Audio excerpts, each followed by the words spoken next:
Hello students, welcome to Legacy As Academy. In this particular video, we are going to discuss about recent news coming related to the tariff war that US has launched against China. However, in this particular war, it seems that a kind of truce has reached between both countries. In this context, we can see a clear contrast between how US has treated China and India. This is also we are going to discuss in detail that what kind of contrast we can see here. Also, we are going to discuss that what has led to US carrying a truce like situation or Donald Trump pausing the tariff hike against China as such. Now, first of all, to give the context of this particular topic, Donald Trump, the President of the United States of America, has extended the trade truce as far as China is concerned, and this has been further extended for a period of almost 3 months, that means till November 10, 2025. Now, what it basically means? It means that 145% of tariff that US has imposed against China, that will not come into picture, it will not actually be implemented. Rather, the tariff rate for the Chinese export to US will still be taxed at 30%. Now this is the decision, that is same decision that was taken by Donald Trump on the 12th of May in the executive order which he has signed. So already 3 months of truce we have seen from May to August, and again till November it seems that Chinese exporters will have to pay the same tariff as they used to pay before as such. So this is the very important this what you can call as development here. Especially if we try to understand the kind of tariff war we see raising between US and China in the early days of Trump's presidency. Now, the reason that comes into mind is that why US has decided to pause the tariff hike against China. So it has to do with the retaliatory measures that Chinese have taken. They have ensured that their economic interest is not threatened by US's tariff, and they have carried out a series of counter retaliatory measures against the US, what you can call as US tariff hike as such. For example, initially, China as a retaliatory measure also has imposed almost 125% of tariff on the US exports to China, and because of the truce that has come into existence here, now Chinese also have reduced the tariff to 10%. So basically what we can say that till November 10, at least the Chinese exporters will pay 30% of tariff, while US exporters to China will pay 10% of tariff that at some point of time in the early months of this year has reached to more than 130-140% as such. Now the reason behind this is believed to be the export curve that Chinese have implemented, especially related to the rare earth metal where China enjoys a hegemony we can say, and also in terms of the magnets. So a lot of rare earth metals and magnets are there which China used to export earlier to US, which is very critical to several important sectors of US, whether it is the automobile sector, especially if you talk about electric vehicles, the aerospace sector, defense sectors, and entire semiconductor industries of US to a large extent is dependent on the import from China. So this curve also has played an important role, and this has been used by China to exert pressure on US administration. Apart from that, this has been used as negotiation leverage, because you know that US China, they have been involved in several rounds of trade talk to reach a common tariff which both countries agreed. But also experts argue that it is not only the curbing the import of rare earth metals, but also China has used its position as the largest importer of agricultural produce, so many agricultural produce in the world, and most of it which used to come from US itself. So as a retaliatory measure, we have seen that the US exports, especially agricultural export to China, has dipped significantly. For example, if you look here, we have $13,112 million of export that US companies have done between the month of January to June in 2004. Similarly, if we talk about January to June period of 2025, the value has dipped to almost half. We can say in the terms of billions of dollars, so from $13.1 billion to just $6.3 billion. That is almost 50% reduction in the US export to China, especially in the agricultural commodities, and that also has threatened the commercial interest of US farmers as well as the agricultural companies as such. And this is only for last 2 years comparison. If you go back in the past, if you look at the year 2022, US has exported to a tune of almost $40.8 billion of agricultural products to China. So this entire trade exports, or the agricultural export that US was doing to China, that was threatened by Chinese reduction in the American import, and that might also have used by China as a trump card against President Trump of United States of America. Now also, if you try to understand, Chinese understood that if you want to have any kind of leverage with the United States of America, you want to have any kind of strong arm tactics with US or against US, you have to hit it where it hurts. And this is something that is clearly reflected in the post that we see coming by Donald Trump, President of US, where he has stated that China is worried about its shortage of soybean. That is not the case actually, because if you look at, though China has reduced its import of soybean from US, but it does not mean that China is having a shortage of soybean. It has imported a large amount of soybean from other countries of South America such as Brazil, Colombia and all that. So this line is completely incorrect. It is the US whose interest has been compromised here, and that is why Trump is showing a kind of conciliatory measures from this particular post. So he has stated that our great farmers produce the most robust soybean. I hope China will quickly quadruple. Now he is not only asking China to increase and bring the number back to the earlier cases, but even he is asking them to quadruple. That means increase the soybean import by almost 4 times from the US. This is also a way of substantially reducing China's trade deficit with US. Rapid service will be provided. Thank you to President Xi. So this is what we can understand, that Chinese strong arm tactics has seemed to work here, and US seems to be giving away, and basically that is why we have seen a pause in the hike in tariff that US has imposed earlier. If you look at the data from here between the month of January to June 2025 and between January to June 2022, we can see there has been a huge reduction in the overall soybean export from US to China. Earlier, China has imported roughly $18 billion of soybean from US. That has reduced to just $2.5 billion. So it was the American farmers that has to pay the price for tariff, and that is why we see, and that is how we see that agriculture is being used by China as a pressure tool as such. So rare earth metal combined with the agricultural import reduction might have done the job.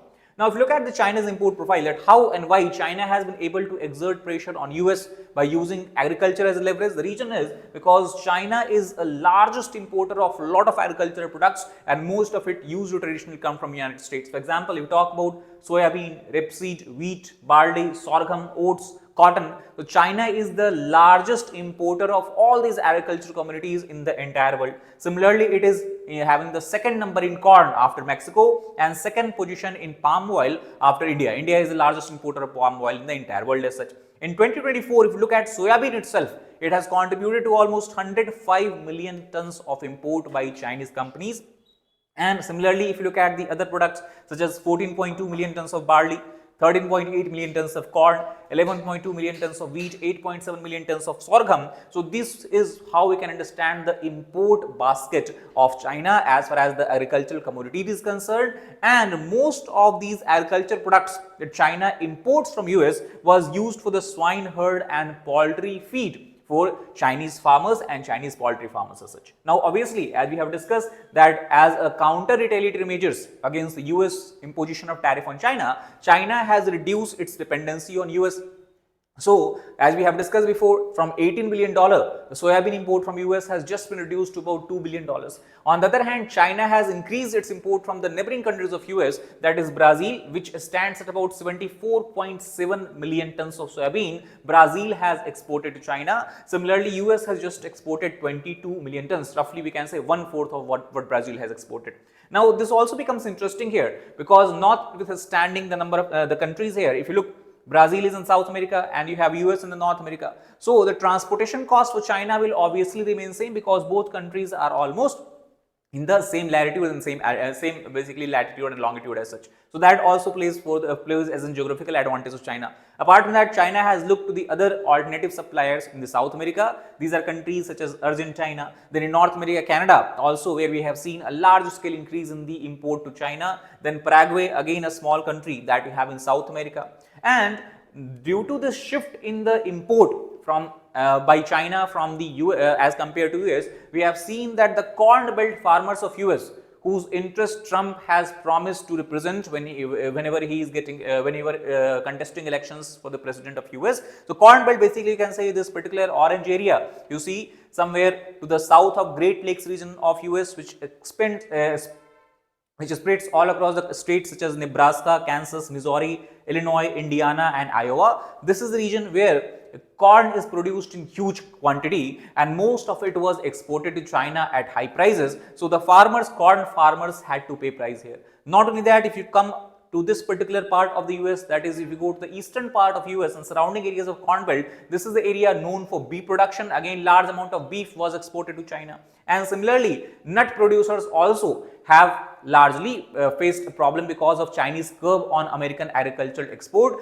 and especially we talk about the walnut was there, then you have the almonds are there. So all these nut production to China also has seen a huge decline as a counter retaliatory measure by Chinese government kicked in. So it is because of all these we can understand the pause in tariff that we have seen taking place here. Now, if we try to compare the situation with India's if you talk about the American export to China, in the first part of the video we already have discussed, it has seen a significant decline of roughly 50-51%. On the other hand, US export to India as compared to year-on-year basis between 2024 to 2025 has seen a significant increase of 49.1%. And now India has overtaken China as the largest tree nut importers, whether it is walnut, whether it is macadamia nut, or whether it is the almonds as such. And if you compare in the entire year of 2024, the total import value stood at $1.1 billion only, but just in the year 2025, we can see in the month of January to June itself, it has reached a figure of $760 million as such. So almost 43% increase if you compare the first 6 months of year 2024 and 2025 is seen if you talk about the American export to India as such. Now, it is not only in the agricultural commodities, but also if you look at from the perspective of India's export to US. So, US is the largest market for India's seafood export. Whatever seafood is exported from US, from India, 35% of it is exported to US itself. And the frozen shrimp, prawns, if you look at these particular merchandise, they make up almost $1.9 billion. This is the value which is exported to US by India as such. Now, by looking at this entire figure, one thing we can understand that US export to India is set to further increase in the future, and it can reach a figure of $3.5 billion. Similarly, experts predict that India's export to US will further increase and can reach a value of $7.5 billion. Now, this is only we are talking about in the agricultural commodities, because here if you try to understand nuts, seafood, agricultural commodities, if you look at the bilateral trade, it will be somewhere between 11 to 12 billion dollars as such. So, a strong bilateral trade growth is expected, which obviously is going to mutually benefit both the American economy as well as the Indian economies as such. However, the way how US has treated India and China is contrasting, is quite different and strikingly different from each other, because we have seen that US has doubled tariff on Indian import to 50%. Initially, they imposed a tariff of 25%. Then further, they have additionally levied a tariff of 25% because of the Russian oil they have claimed India is buying, which is funding the Russia's invasion and war against Ukraine as such. So 25% penalty, extra penalty has been imposed on India's exporters, which will come into effect on the August 27th. Until now, we have not seen any indication coming from the Trump's administration that such imposition of taxes can be delayed, as they have done in the case of China as such. And this particular kind of what you can call as steps taken by the measures taken by US has angered Indian negotiators, and this has become a friction point in the trade talks. We have discussed earlier that India and US were trying to finalize a bilateral trade agreement, but this has come as a friction point, this additional levy of the US on the India's export as such. And also we have to understand the difference here, because it is not only that India which has bought Russian oil, but largely try to understand China is much more bigger buyer of Russian oil. It has imported Russian oil to a much more larger volume, much more larger value as compared to India, but still we can see that Chinese economy has not been penalized. Trump has not imposed any additional tariffs. So this is how we have to understand the contrasting relationship when we are talking about the US interest and its decision against the Chinese and Indian economies. So that is all about this particular video. If you like the video, please hit the like button, share it with your friends, as well as subscribe to our channel for more such content. Thank you very much.